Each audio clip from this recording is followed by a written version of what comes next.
Еден мој вечерашен гостин е Иван Величковски, председател на Нова Република. Добро вечер. Вечер, благодарам за поканата. Еве, некако имавме некаква прва средба на високо ниво меѓу Македонија и Бугарија. Председателката Силјановска беше таму. Разговараше со Јотова. Првичните нејзини печатоци се дека Бугарија има нови барања. Премиерот вели дека тие не се нови барања, биле стари. Некако се отвара темата во јавноста околу тоа како се толкува францускиот предлог, односно преговарачката рамка. Има различни погледи. Што според вас во моментов е реалност? Реалноста на што е на располагање, преговарачка рамка која што ни одговара, методологија која што е направена всушност по наш, што се вели по наш тертеп. Она што треба да се договорат во владата и кабинетот на председателот на Републиката и МНР, дали е нов предлог, не е нов предлог, бидејќи ги гледаме овие разлики кои што се јавуваат во изјавите на највисоките државни функционери. Всушност се потврдува она што се тврдеше уште од 2022 година, дека го имаме добиено она во што учествуваше не само тогашното француско председателство, туку и она што ние сме го барале. И да се подсетиме дека враќањето на позициите на Софија во 2022 значеше огромен исчекор во однос на позициите од 2019 година. Ние го добивме она што го баравме. Сега кога се зборува за услови, како вели премиерот, има уште 14-15 точки. Па треба да каже премиерот, например, дали е за него прифатлива точката за отварање на архивите на поранешните служби. Врз основа на тоа понатаму да се призна дали ги прифаќа иницијативите на политичките партии за ветинг, бидејќи едното со другото е поврзано и тоа не се прашање на историја, тоа е прашање на слободно можеме да кажеме заробена држава, не само од политички партии, туку од олигархиско политички структури во изминатите 30 и кусур години. И конечно, кога зборуваме за историска комисија и така натаму, да се подсетиме дека на ВМРО ДПМН не му пречи историската комисија што беше произлезена согласно Преспанскиот договор, кој што исто така расправаше за историски прашања, но никако не се фокусира на ВМРО ДПМН на тоа прашање. Конкретно да кажеме дека всушност како и она што се однесуваше на Преспанскиот договор, кој никогаш северна неприфатливо и така натаму, па потоа председателката на Републиката, премиерот си го прифатија како сосема природен. Сега тие се обидуваат веројатно да добијат на време за да ги проектираат следните парламентарни избори врз основа на една таква. Добро, и ова што го зборите вие се сепак пак политички флоскули. Сега реално да зборуваме. Преговорачката рамка дали овозможува на Бугарија право на вето ако историската комисија не дава резултати? Значи, она е која што вели и премиерот, суштински важно. Дали ќе почнеме преговори на првото поглавје, па ќе заглавиме. Па се враќаме на дискусиите кои што се веќе отворени овде за како се толкуваат тие прашања. А прашањето на толкување всушност е прашање на неспроведување на преговарачката рамка од наша страна. Нема што да толкуваме, едно е да охрабрувате, друго е да наложите. И тоа е многу јасно и тоа од почетокот го тврдиме, бидејќи преговарачката рамка е конкретна токму заради тоа. И она што за гледачите да речеме на вашата телевизија е интересно, па во таа преговарачка рамка во креирањето, во клучните моменти имаше интервенции од наши стратешки пријатели кои што овозможија токму да дојдеме до она што ни е потребно. За на крајот да ние сега се фемкаме околу условот дали да ги ставиме бугарите во уставот заедно со хрвати, словенци и така натаму, со што на наше барање ние правиме јасна дистинкција помеѓу двата народи. Според вас сметате дека Бугарија нема можност да постави вето ако историската комисија не испорача година, 2-3 никаков резултат? Ние ќе добиеме вето од било која земја членка на Европската унија за она зашто за овие прашања ветото е исклучено токму на ваков начин. Но тоа е она што ние не смееме да си го признаеме дека пред нас се обврски што сме ги преземале подготвени да ги спроведуваме.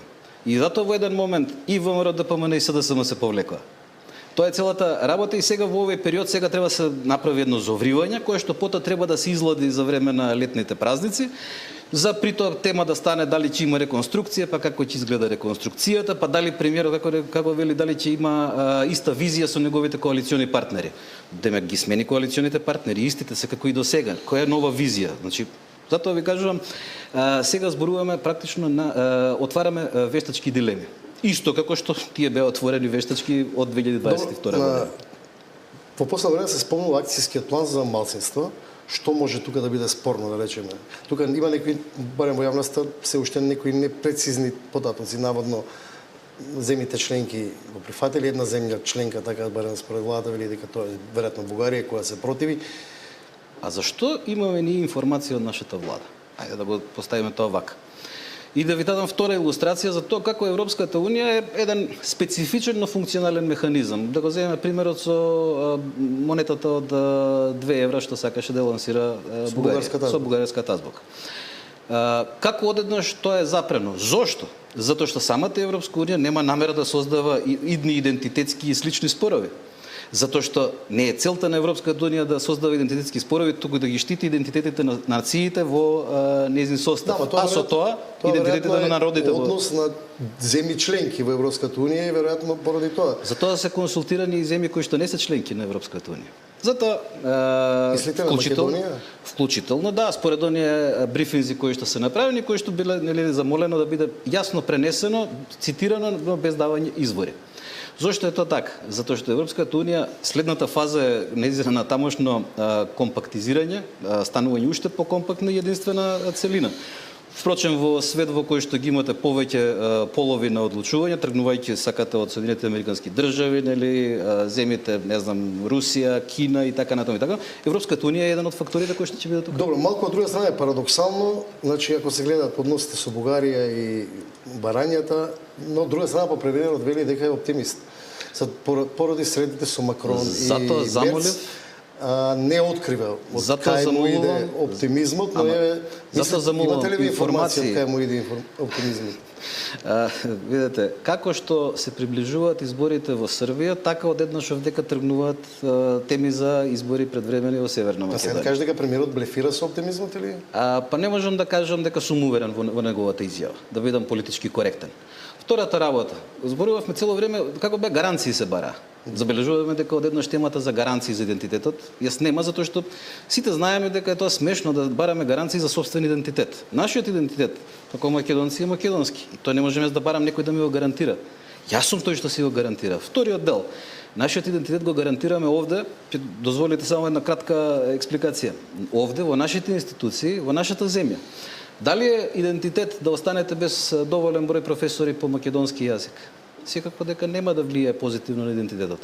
Само да ве потсетам дека ние имаме вкупно меѓу 26 и 30 студенти што се запишуваат во прва година на 190 места квота. Не ви бегам од квота, од темата. Идентитетот го браниме тука и ние, тоа е наш. Прва работа. Втора. Да открим или да дознам што го прави премиерот оптимист кога вели дека е разговарал со Мерц и Макрон, а при тоа амбасадорот вели дека прво мора да се направат уставни измени, па за да може да се реализира нивниот под наводници иден план. Но тој иден план на крајот од денот завршува со ратификација на пристапниот протокол за членство во бугарскиот парламент. Затоа прашувам, ама нема нови процедури. Значи, видете, неговиот оптимизам се темели на тоа каде се наоѓа. Кога евотиват во нивно обкружување е оптимист. Кога ќе се врати во Скопје, идеја во тоа обкружување се враќа на својата партиска нарација. За жал, тоа е наша очигледна владина политика, но тоа секако дека не е вистинска политика. Заради тоа сега ќе одиме повторно кажувам на сите можни дисторзии, вклучително сакате предвремени, редовни избори и така натаму и ќе ги вртиме истите теми. Ако зборуваме за оптимизам, оптимизам може да најде владата на ВМРО ДПМН само во одлагање на процес и така сакаа да го представат нон-пейперот за кој што се зборуваше во јавност. Но тој нон-пейпер не се однесува на проширувањето за нас кој што имаме јасни чекори, јасна методологија и јасна преговарачка рамка. Се ни е кажано и се ни е на располагање и само ни се повторуваат пораките. И како што расте нервозата во делот на спроведете го тоа што сте го договориле и дајте да продолжиме натаму, така расте нервозата, затоа што на сите ни станува јасно дека всушност бегаме од поглавијата владење на правото, бидејќи тоа е првото поглавје за кое ќе се преговара, а потоа знаете како е. Треба да заборавиме на темите, сакате 50 и кусур до 100 тони марихуана, сакате афера Мазут да се заборави, се што сака. Веќе друга политика. Вие сте една од ретките политичари во Македонија, покрај Дуј, например, кои заговараат уставни измени, СДСМ исто еден период ги немаше, па сега има реторика, па мислам дека постконгресно пак им е спласната таа реторика.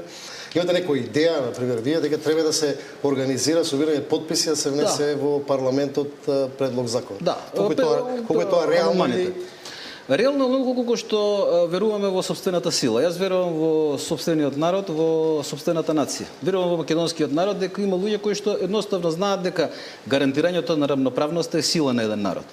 Да речеме, доколку вие, јас, вашите колеги тука сме сигурни во нашата сила, ние сакаме на сите да им ги гарантираме рамноправноста и еднаквоста и на тој начин всушност да возможиме да имаме поголема, сакате конкуренција, сакате кохезија. Прашувам од колку е тоа реално од реален аспект. Реално многу колку што се извинувам, можеби избегав од прашањето, не ми беше тоа целта. Бидејќи замислите да речеме вие излезете со иницијатива и во Министерство за правда или мислам претпоставам дека се собираат подписите и соберете како нова република 250.000.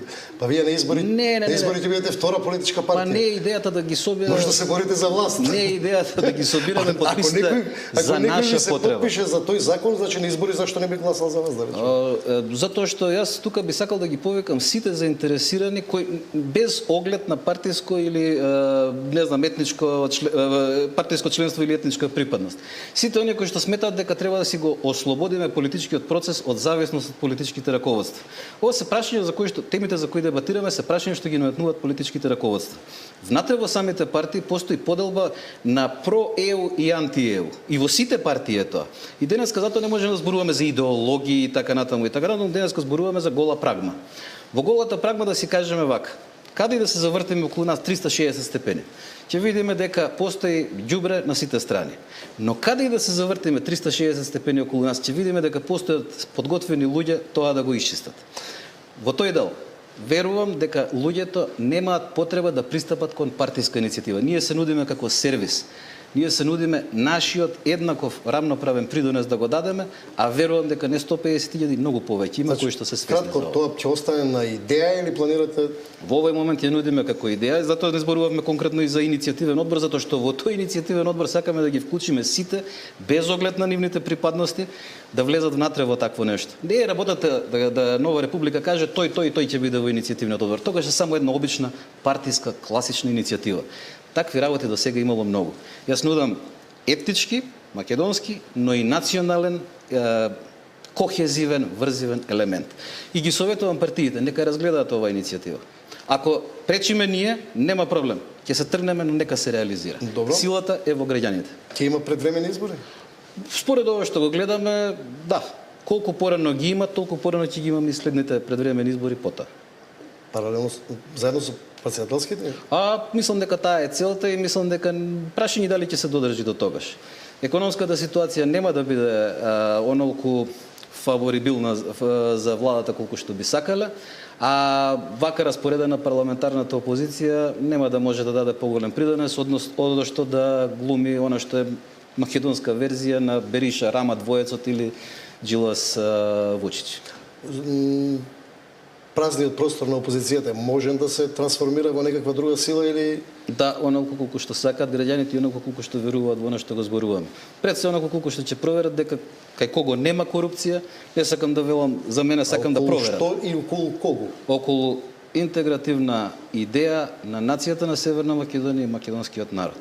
Знам дека, да речеме, ќе ви го дадам примерот, знам дека сите се иритираат со Северна Македонија. Баш околу тие две елементи некако тешко да се обединат. Напротив, 60 скоро 70% од луѓето сакаат, но политичките раководства не сакаат. И имате сите анкети тоа го покажуваат.